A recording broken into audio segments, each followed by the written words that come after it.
दोस्तों क्या आप जानते हैं कि एम्प्लॉइज अपने बॉस को ये कैंसिल चेक क्यों देते हैं और क्रिकेट जर्सी के पीछे ये नंबर्स का क्या काम होता है, और तो और हमारे इंस्ट्रूमेंट बॉक्स में ये क्यों दिया जाता है। दोस्तों आज की इंटरेस्टिंग वीडियो में हम कुछ ऐसे ही मजेदार पर्पस के बारे में जानेंगे, तो चलिए शुरू करते हैं।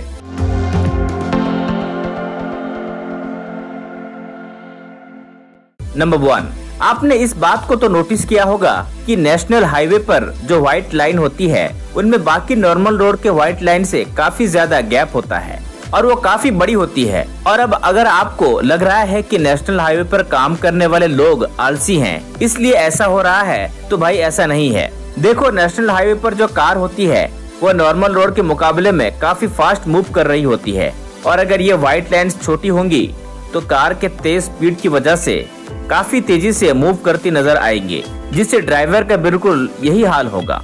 अरे मुझे चक्कर आने लग गया और इसे एक्सीडेंट होने के चांसेस भी काफी ज्यादा हो जाते हैं। इसलिए हाईवे पर कार कितनी भी तेजी से जा रही हो, इन व्हाइट पट्टियों को देखकर लगता है कि मानो कार अपने नॉर्मल स्पीड में ही है। नंबर 2, तो ये बात है 1995 की, जब ऑस्ट्रेलिया श्रीलंका वेस्टइंडीज के बीच ओडीआई ट्राई सीरीज हो रही थी। इसी बीच जब एक मैच के दौरान ऑस्ट्रेलिया की टीम ग्राउंड पर आई है तो उनके प्लेयर्स के जर्सी के पीछे कुछ नंबर्स लिखे होते हैं। सभी उसे देखकर चौंक जाते हैं क्योंकि ऐसा पहली बार हो रहा था। अब जब इसका रीजन जानने की कोशिश की गई तो पता चला कि बड़े बड़े नंबर की हेल्प से अब प्लेयर्स को पहचानना आसान होगा। खास करके टीवी और रेडियो कमेंटेटर और स्कोरबोर्ड को अपडेट करने के लिए वर्कर्स के लिए काफी हेल्पफुल होने वाला है, क्योंकि उस समय आज की तरह इतना टेक्नोलॉजी नहीं था और हाई रेजोल्यूशन कैमरा भी नहीं था। दोस्तों सबसे पहले इसे सारी टीम्स के 15 प्लेयर्स के लिए 1 से लेकर 15 नंबर रखा जाता था, जिसमें नंबर 1 कैप्टन का नंबर हुआ करता था। अब ये नंबरिंग का सिस्टम आगे चलकर चेंज हो गया और अब कोई प्लेयर अपने हिसाब से अपने नंबर को रख सकता था। फिर इसके बाद ही स्टार्ट हुआ लकी नंबर्स रखने का सिलसिला। इस चार्ट में आप ये देख सकते हो कि कौन से इंडियन प्लेयर का कौन से लकी नंबर कैसे पड़ा। वैसे आईसीसी का इन नंबर को लेकर कोई रूल्स नहीं है। और क्या आपको पता है कि 2011 के वर्ल्ड कप में हमारे बीरूपा जी ने कोई भी नंबर नहीं पहना था, तो आईसीसी उनसे नाराज हो गई थी। नंबर 3, दोस्तों हमें तो ट्रेन के सारे हॉर्न एक ही जैसे लगते हैं, लेकिन ट्रेन के 11 अलग अलग तरह के हॉर्न होते हैं। जैसे ड्राइवर ने सिर्फ एक बार छोटा ही हॉर्न बजाया तो इसका मतलब है कि ट्रेन यार्ड में जाने के लिए तैयार है। अगर ड्राइवर 2 बार छोटा हॉर्न बजा रहा है तो इसका मतलब वह गार्ड से ट्रेन चलाने के लिए सिग्नल मांग रहा है।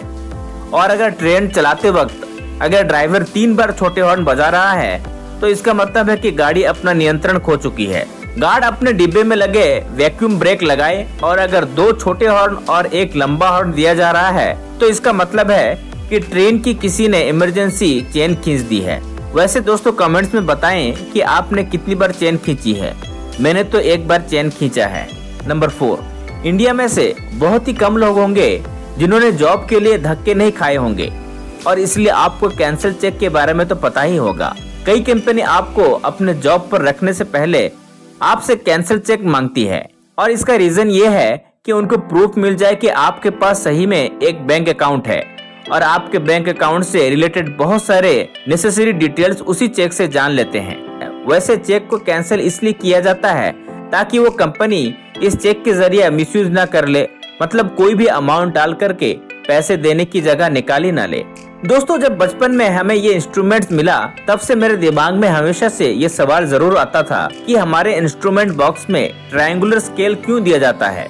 एक्चुअली इन स्केल का नाम सेट स्क्वायर होता है और ये बड़े बड़े सिविल इंजीनियरिंग और टेक्निकल फील्ड में यूज किया जाता है, लेकिन बचपन में इसका क्या काम अभी तक पता ही नहीं चला। अगर आप जानते हैं तो कमेंट्स में जरूर बताएं। नंबर 6, आपने बड़े बड़े स्क्रू ड्राइवर के ऊपर इन येलो कलर को तो देखा ही होगा, तो आखिर इस येलो चीज का स्क्रू ड्राइवर में क्या काम होता है। लेकिन आप सबको ये बात तो पता ही होगा, स्क्रू ड्राइवर का ज्यादातर इस्तेमाल इलेक्ट्रॉनिक चीजों में काम करने के लिए यूज किया जाता है। खासकर ये जो बड़े वाले स्क्रू ड्राइवर होते हैं इन्हें इलेक्ट्रिकल चीजों को चेक करने के लिए यूज किया जाता है। आमतौर पर स्क्रू ड्राइवर के हैंडल को पकड़ा जाए तो कुछ भी नहीं होता, लेकिन कई बार आगे वाले मेटल के हिस्से को भी लोग छू लेते हैं और इसलिए ये येलो कलर के प्लास्टिक कवर को दिया जाता है। कई बार ये रबर से बना होता है ताकि अगर गलती से किसी का हाथ मेटल पर लग जाए तो ये रबर प्रोटेक्ट करता है शॉक लगने से। नंबर 7 दोस्तों, अक्सर आपने पुलिस के वर्दी में इन रस्सी को तो देखा ही होगा। तो पहली बात ये कोई रस्सी ही नहीं है और दूसरी बात इसका पर्पस बहुत ही मजेदार है। एक्चुअली इसे लैंडयार्ड कहा जाता है और इसके होने की 2 रीजन होते हैं। फर्स्ट, इसके अंदर एक सीटी होती है जो कि पॉकेट पे छिपी होती है। अब जब भी किसी पुलिस को किसी गाड़ी को रोकना होता है या फिर किसी दूसरे पुलिस अफसर को अलर्ट करना होता है तो वह इस सीटी का यूज करते हैं। दोस्तों, अगर आपको वीडियो अच्छा लगा तो वीडियो को लाइक, शेयर और चैनल को सब्सक्राइब जरूर कर लीजिए। धन्यवाद।